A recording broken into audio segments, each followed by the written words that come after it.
A few months after the David was finished, early in 1505, Michelangelo received from Pope Julius II an abrupt summons that interrupted his work in Florence.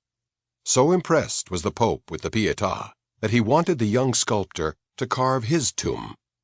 At the end of February, the papal treasurer, Cardinal Francesco Alidozzi, paid Michelangelo an advance of 100 gold florins, the equivalent of a full year's salary for a craftsman. The sculptor then returned to Rome and entered the service of the Pope. So began what he would later call the tragedy of the tomb. Papal tombs were usually grand affairs. That of Sixtus IV, who died in 1484, was a beautiful bronze sarcophagus that had been 9 years in the making. But Julius, a stranger to all modesty, had envisioned for himself something on an entirely new scale. He had begun making plans for his sepulchre soon after his election to the papacy in 1503, ultimately conceiving of a memorial that was to be the largest since the mausoleums built for Roman emperors, such as Hadrian and Augustus. Michelangelo's design was in keeping with these tremendous ambitions, calling for a freestanding structure some 34 feet wide and 50 feet high. There were to be over 40 life-size marble statues, all set in a massive and highly detailed architectural setting of pillars, arches, and niches.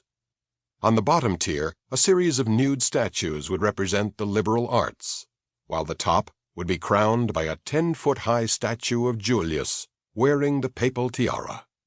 Besides an annual salary of 1,200 ducats, roughly 10 times what the average sculptor or goldsmith could expect to earn in a single year, Michelangelo was to receive a final payment of 10,000 more.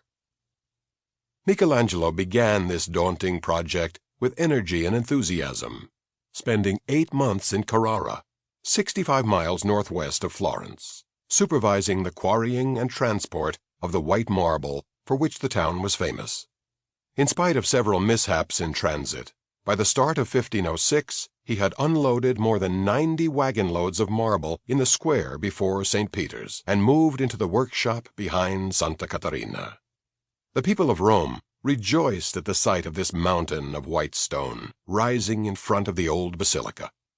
No one was more excited than the Pope, who had a special walkway built to connect Michelangelo's workshop with the Vatican and thereby facilitate his visits to the Piazza Rusticucci, where he would discuss his magnificent project with the artist. Even before the marble had arrived in Rome, however, the Pope's attentions were being distracted by an even larger enterprise.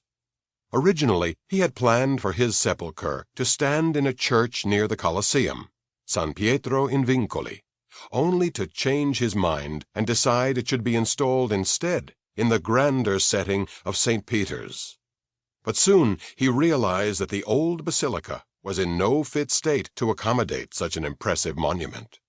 2.5 centuries after his death in 67 CE, the bones of St. Peter had been brought from the catacombs to this location beside the Tiber, the spot where he was believed to have been crucified, and the basilica that bears his name constructed over them.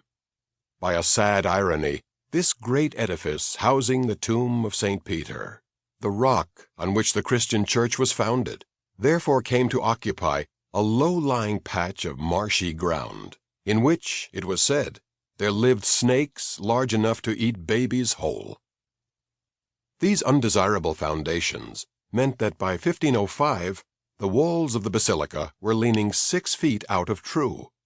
While various piecemeal efforts had been made to rectify the perilous situation, Julius, typically, decided to take the most drastic measures.